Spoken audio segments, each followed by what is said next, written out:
A couple days ago, reporter Taylor Lorenz decided for International Women's Day, she was going to make what seemed to a rational person like a pretty reasonable request. She tweeted, "For International Women's Day, please consider supporting women enduring online harassment. It's not an exaggeration to say that the harassment and smear campaign I've had to endure over the past year has destroyed my life. No one should have to go through this."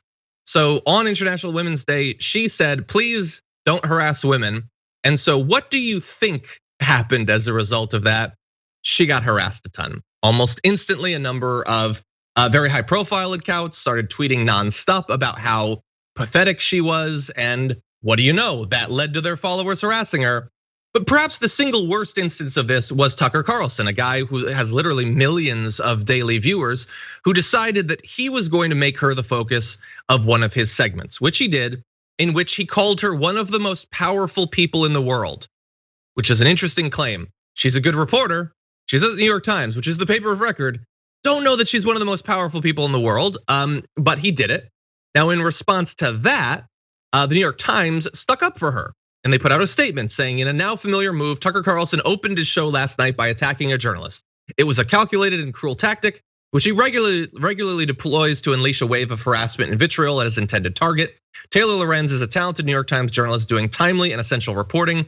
Journalists should be able to do their jobs without facing harassment. Again, one of those very reasonable sorts of comments that, what do you think it led to? Well, what it led to was a second night of Tucker Carlson taking his incredibly high profile and well-paid cable news platform to talk specifically about a woman whose only request was to not be harassed. And here is a bit of what he said in the second night running of his coverage of Taylor Lorenz. Told you about Taylor Lorenz last night in a segment about how the most privileged in our society now consider themselves oppressed. And Taylor Lorenz is certainly a shining example of that principle. A New York Times reporter from Greenwich telling you what a victim she is. Now, normally we'd be deeply sympathetic to this. Harassment is awful, harassment is a crime, and it should be a crime. If a mob of screaming lunatics showed up at Taylor Lorenz's house and threatened her, we would condemn that mob immediately, no matter what political position they claim to represent. But that's not even close to what Taylor Lorenz is talking about. According to Taylor Lorenz, saying mean things about her on Twitter is, quote, harassment. Disagreeing with her on the internet at all is, quote, harassment. Failing to affirm her as she self-actualizes and attempts to realize her hopes and dreams in this world is, quote, harassment, and so on. There's a lot of real harassment out there. This is not it. So you can see why we included Lorenz in a script about the most privileged in our society, pretending to be the most oppressed in our society. We were embarrassed for Taylor Lorenz. She spends her entire life on the internet. So of course, after a while, you become a deeply unhappy narcissist. That's what the internet does to people. And the internet does other stuff to people, like when the person that they worship, Tucker Carlson, tells them that this reporter is one of the most powerful people in the world, they then attack her and attack her and attack her. And that's what they've been doing, Bridget. It's really sad to see. First of all, this is a pattern with Tucker Carlson. He's did it to Brandy Zadroni, the disinformation reporter at, I think, NBC. He singles out usually women journalists and just uses his massive platform to trash them.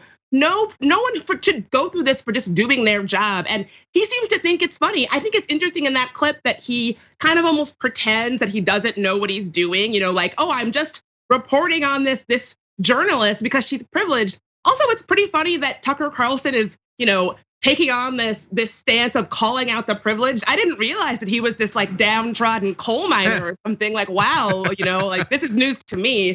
But it really is very clearly harassment. What he's doing is a targeted, coordinated harassment campaign against a woman who was just trying to do her job. And all for what? Because she spoke up about facing harassment. Listen, as a woman on the internet, I can tell you it is not always pleasant. This kind of online harassment that's coordinated is often worse for women of color and Black women. The data is very clear about that, but all women go through it and it shouldn't be this way. We shouldn't be harassed for just doing our job. And Tucker, honestly, this is really saying something, him singling out women journalists just for doing their jobs, it is a new low for him, and that is really saying something. 100%. I want to take issue with two of the specific things he said in that video clip. First, he said, of course, if a mob of screaming lunatics showed up at your door, we would criticize that unconditionally. But would you? Because you had a chance to a couple of months ago, and you couldn't manage to do that with the Capitol attack. So I think your hypothetical has a couple of flaws in it. And the other is, and this is, I don't understand how someone can watch his show and see the things that he claims and not just be repulsed by how fundamentally intellectually dishonest it is. So he said, according to Taylor Lorenz, here's examples of what's harassment. For instance, saying mean things about her. She didn't claim that just saying mean things is harassment. Not affirming her as she self-actualizes. Did she say anything about that? Because according to Taylor Lorenz, he says, but she didn't say any of that. Again, this is him making up things and then attributing it to her. What she's actually saying isn't on its face ridiculous. So we need to attribute obviously ridiculous things she didn't say to her so that we, a group of men, can laugh at how ridiculous she is. That's the whole point of it.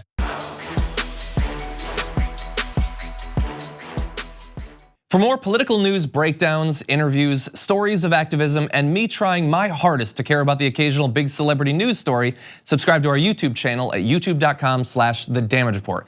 And you can ring the bell wherever it is so you don't miss anything.